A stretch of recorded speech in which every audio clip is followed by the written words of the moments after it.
Assalamualaikum warahmatullahi wabarakatuh. Nama saya Ramlan Racheligo Berlilan Anugrah, NRP 212111019. Di sini saya akan mempresentasikan tentang 4 hal. Yang pertama adalah teori semiotika Charles and the Peace. Yang kedua, identifikasi poster. Yang ketiga, identifikasi film. Keempat, identifikasi relief yang ada di Candi Jago. Yang pertama adalah teori semiotika Charles and the Peace.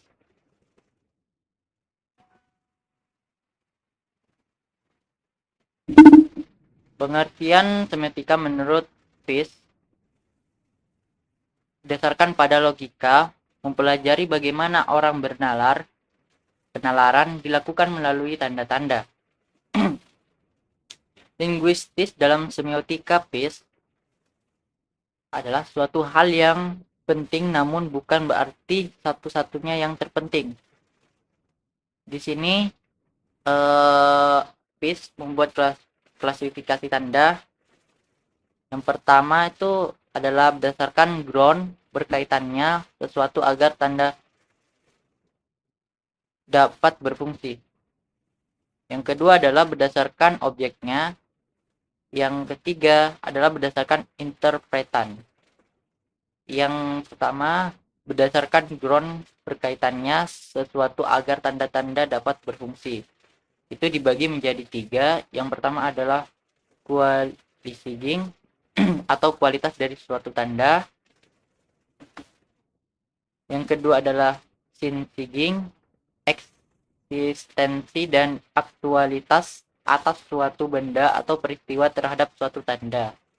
Yang ketiga, lesiging, nama yang terkandung dalam suatu tanda.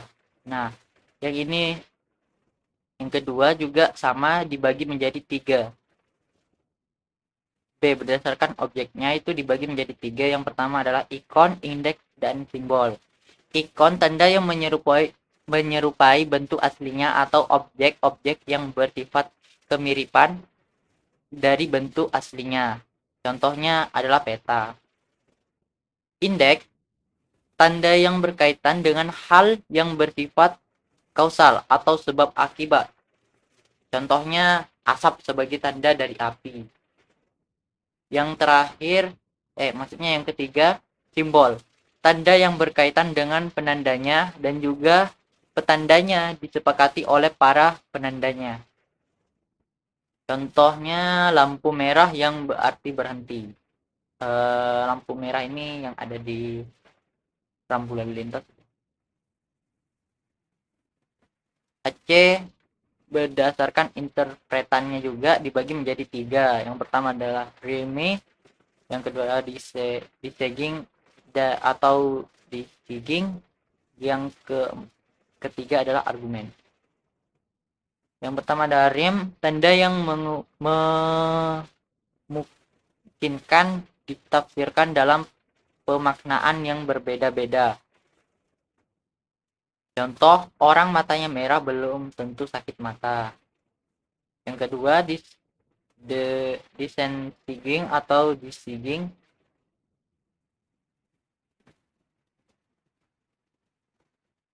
tanda yang sesuai dengan fakta dan kenyataan. Contohnya jalan yang rawan kecelakaan, maka ada rambu-rambu hati-hati rawan kecelakaan. Yang ketiga, argumen adalah tanda yang berisi alasan tentang suatu hal. Contoh, dilarang merokok di SPBU karena SPBU mudah terbakar.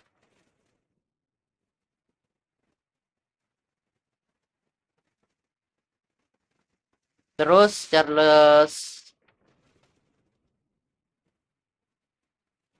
Peace, Charles and the Peace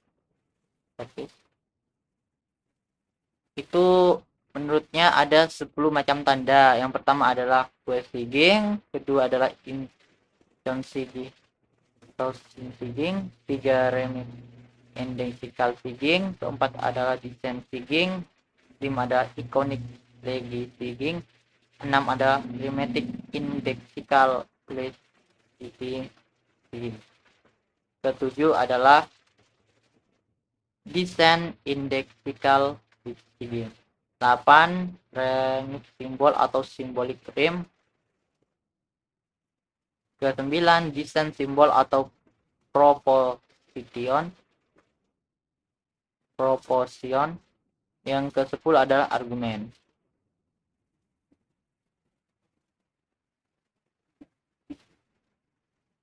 Pertama, qualifying adalah kualitas dari suatu benda. Contoh, orang yang berbicara keras berarti sedang marah.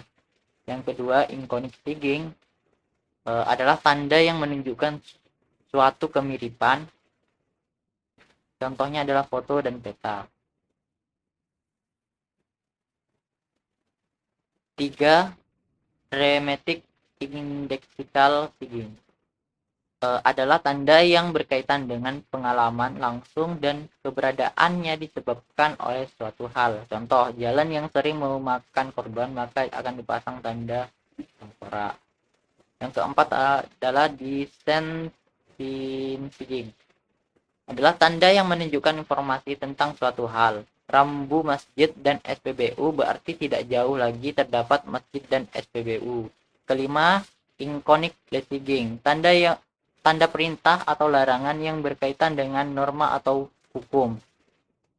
Contoh, rambu yang memberikan perintah atau larangan supaya kita tertib dalam berlalu lintas. 6.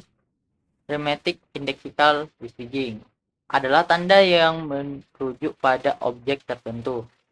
Contohnya gambar pada toilet yang menunjukkan pria wanita. 7. Desain indexical leasing adalah tanda yang merujuk pada objek atas informasi tertentu. Contohnya itu monil yang menyalakan lampu hazard yang menandakan sedang ada masalah. 8. Thematic simbol atau simbol frame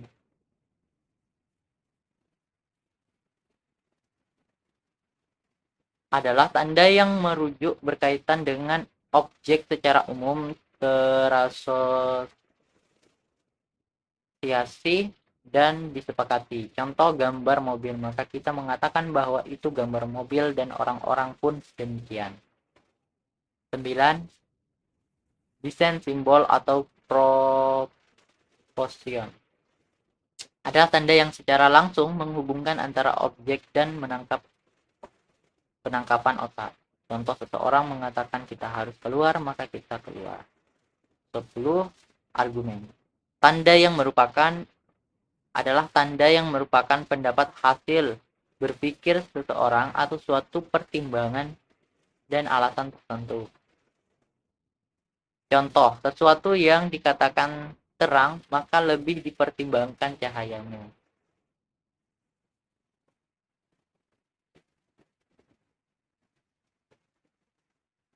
Di sini manfaat mempelajari teori semiotika Charles Enderfish. Yang pertama adalah dapat memperoleh banyak hal baru. Yang kedua adalah sebagai pembelajaran komunikasi, ternyata tanda-tanda juga dapat menjadi alat dalam berkomunikasi. Contohnya tanda-tanda ya, toilet umum itu kan dipasangkan seperti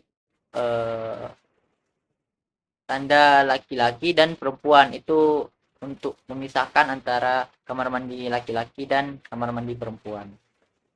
Yang terakhir adalah sebagai pembelajar komunikasi mempelajari teori ya.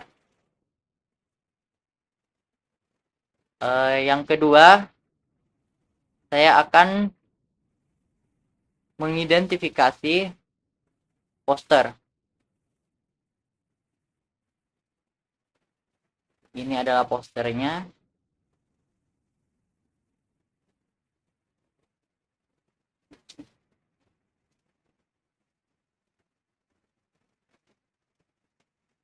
Dari iklan cetak di atas terdapat botol sebagai poin of interest. Pada iklan cetak di atas melambangkan botolnya itu seperti bom yang dijatuhkan ke laut atau pulau-pulau.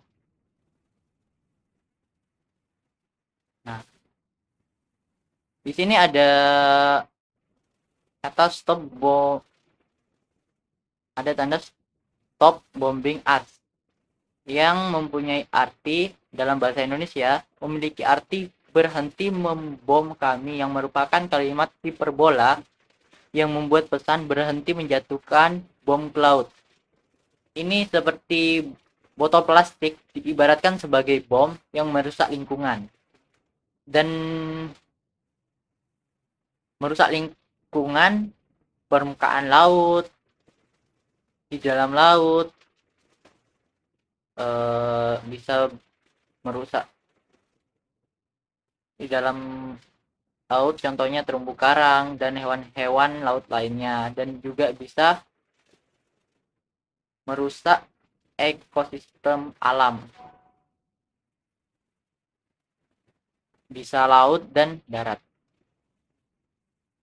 Di sini ada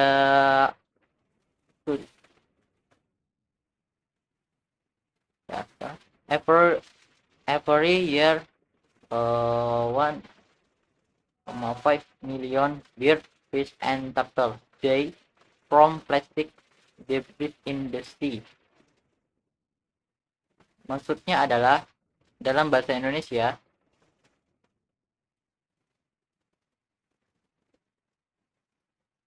setiap tahun 1,5 juta burung, ikan, dan kura-kura mati karena sampah plastik laut.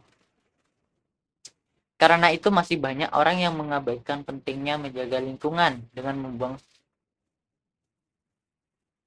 Karena itu masih banyak orang yang mengabaikan pentingnya menjaga lingkungan dengan membuang sampah sembarangan.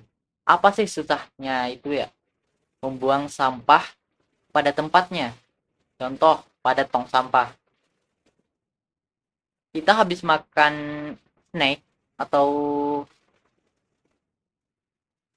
habis memakai plastik itu dibuang begitu saja. Padahal plastik itu susah terurainya. Nah, dari pembahasan di atas dapat disimpulkan bahwa jangan sampai membuang sampah sembarangan tempat karena dapat mencemari lingkungan laut dan merugikan makhluk hidup. Bahkan dapat membunuh hewan yang tertulis di poster cetak bahwa bahkan mencapai 1,5 juta hewan per tahun. Burung, ikan, dan kura-kura mati karena tidak ada kepedulian manusia tentang kebersihan lingkungan. Laporan plastik wet discharges from River and Cleanliness in Indonesia menyatakan Indonesia menghasil sekitar 7,8 juta ton sampah plastik setiap tahunnya. Sebanyak 4,9 juta ton sampah plastik tidak dikelola dengan tepat. Misalnya tidak dikumpulkan, dibuang di tempat pembuangan terbuka atau bocor dari tempat pembuangan sampah yang tidak dikelola dengan baik.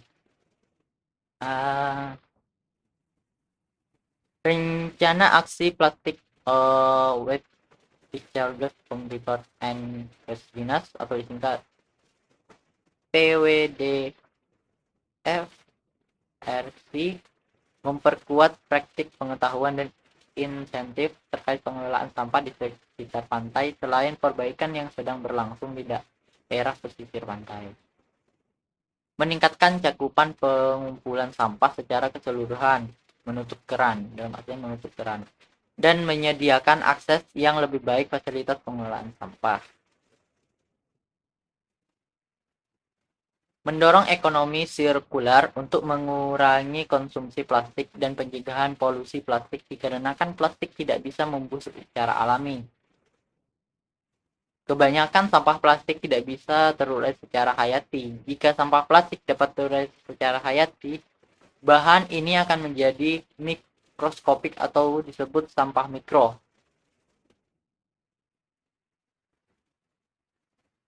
yang dapat membahayakan lingkungan.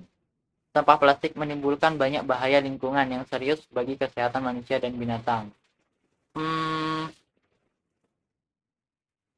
Jika kantong plastik tidak dibuang dengan benar, hal itu dapat berdampak pada lingkungan dengan penyumbatan sampah dan saluran air hujan. Untuk pencegahan harus dimulai dari sumbernya dan bahkan pada tahap awal siklus hidup plastik dengan pertimbangkan pengurangan plastik secara pakai merancang. Desain untuk penggunaan kembali, pemulihan dan daur ulang sampah plastik yang dapat memberikan banyak manfaat sosial, ekonomi, dan lingkungan.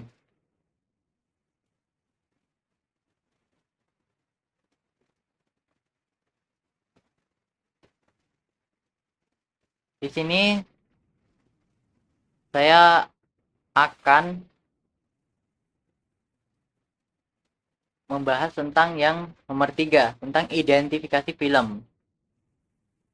Di sini eh,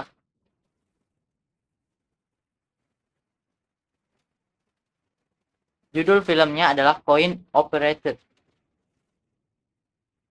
dibuat oleh Nicholas Arioli. Di awal film kita ditampakkan roket yang terbang di atas langit, dan ternyata roket itu hanyalah roket mainan yang seolah-olah terbang di atas awan. Roket itu hanyalah roket mainan yang dibawa oleh seorang anak laki-laki yang berkeinginan atau bercita-cita keluar angkasa. Anak itu berjalan bersama dengan ibunya.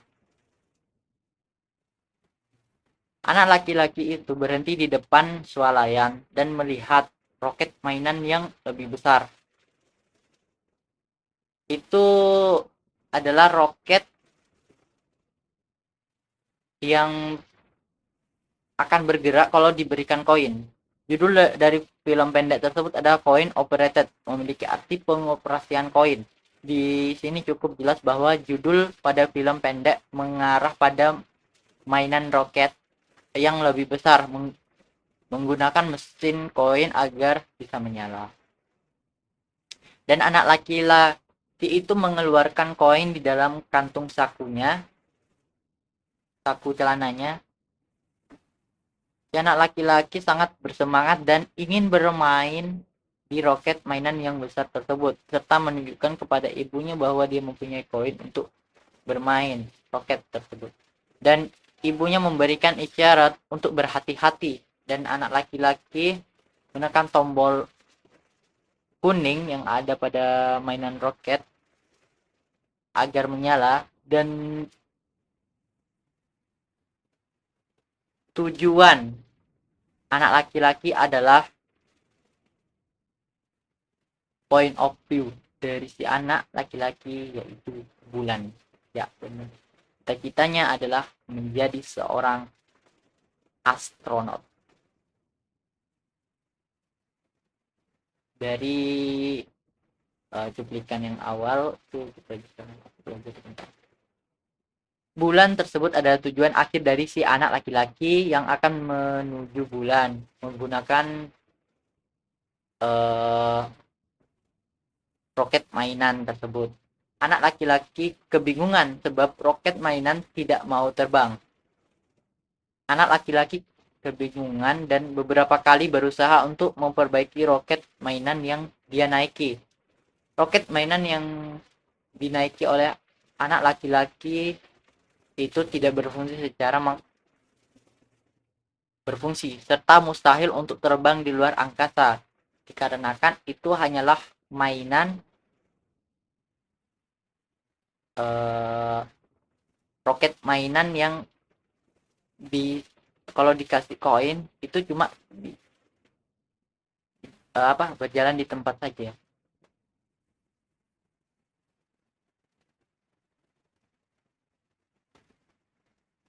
anak laki-laki yang memperlihatkan tan kosong serta mengecek saku celananya.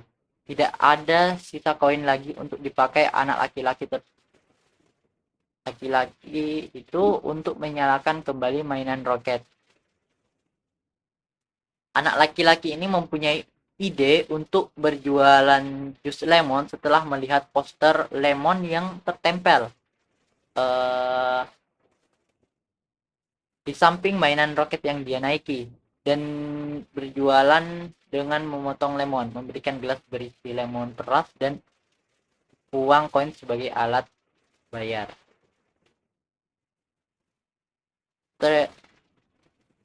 Timelapse anak laki-laki yang berdiri di stand minuman lemon sampai menjadi seorang kakek. Si anak laki-laki terus berjualan minuman lemon berhari-hari sampai masa tuanya pun datang. Dia terlihat ada karung yang berisi koin yang dikumpulkan dari penjualan lemon peras.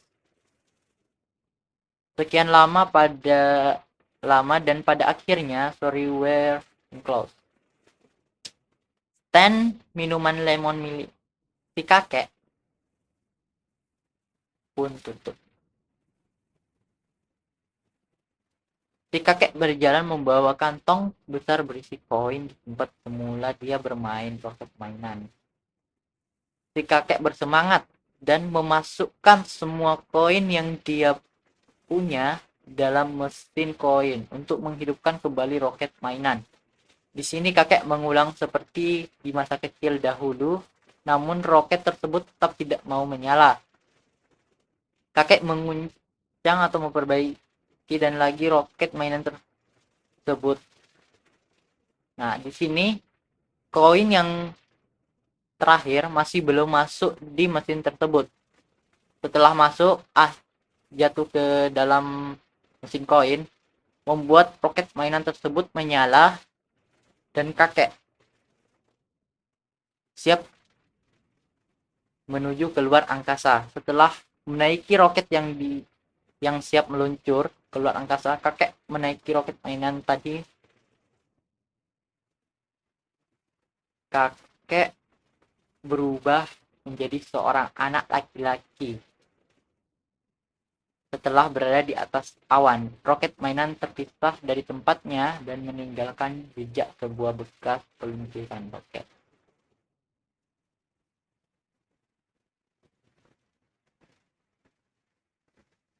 Dan terakhir saya akan menjelaskan tentang identifikasi atau menganalisis candi jago. Candi jago.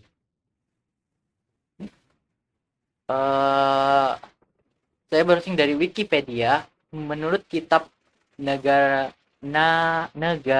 Kertagama Pupu 414 dan Paraton, nama Candi Jago sebenarnya berasal dari kata Jajanghu yang didirikan pada masa kerajaan Singosari pada abad ke-13.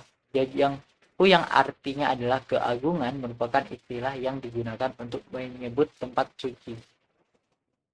Candi ini berkelola di Dusun Jago, Desa Tumpang, Kecamatan Tumpang, Kabupaten Malang, Jawa Timur, atau sekitar 22 km dari Kota Malang. Masih menurut kitab Negara Kertagama dan Paraton, pembangunan Candi Jago atas perintah raja ini pembangunan Candi Jago berlangsung sejak tahun 1268 Masehi sampai dengan tahun 1280 Masehi sebagai penghormatan bagi ayahandanya Raja Singosari keempat, Srijaya Wisnuwardana, yang mangkat pada tahun 1268. Walaupun dibangun pada masa pemerintahan Kerajaan Singosari, disebutkan dalam kedua kitab tersebut bahwa Candi Jago selama tahun 1359 Masehi merupakan salah satu tempat yang sering dikunjungi Raja Hayam Wuruk dari Kerajaan Majapahit. Keterkaitan Candi Jago dengan Kerajaan Singosari terlihat juga dari pahatan Padma teratai yang menjulur ke atas dari benggol yang menghiasi tatakan arca-arcanya. Motif teratai macam semacam itu sangat populer pada masa kerajaan Singosari. Hmm, Menurut penulis, pada relief ini terdapat ukiran seorang pria yang sedang memegang senjata dan seekor ular. Manusia ini sedang memburu ular yang besar tersebut. Eh, Kalau terlihat melilit seseorang, jika diperhatikan lagi, ular terlihat sedang melilit teman dari pria tersebut, dan pria itu ingin menolong temannya atau orang yang minta tolong. Eh, Menurut penulis, pada relief tersebut terdapat ukiran manusia dan gazebo atau pura. Beda antara gazebo sama pura. Manusia yang saling bertemu dan membahas suatu topik, hal yang penting. Untuk penutupan, dari relief ini, Candi Jago berasal dari kata Jajanghu dan didirikan pada masa kerajaan Singosari abad ke-13. Jajanghu yang artinya keagungan. Candi ini berlokasi Dusun Jago, Desa Tumpang, Kecamatan Tumpang, Kabupaten Malang, Jawa Timur. Candi Jago berlangsung sejak Candi Jago dibangun sejak tahun 1268 Masehi sampai dengan tahun 1280 Masehi sebagai penghormatan bagi ayahandanya Raja Singosari keempat, Srijaya Wisnuwardana, yang mangkat pada tahun 1268. Dan Jago salah satu tempat yang sering dikunjungi Raja Hayam Wuruk dan kerajaan Majapahit.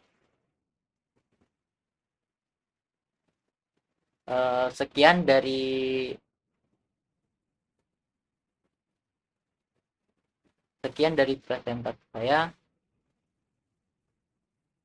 Jika ada salah kata, mohon dimaafkan. Assalamualaikum warahmatullahi wabarakatuh.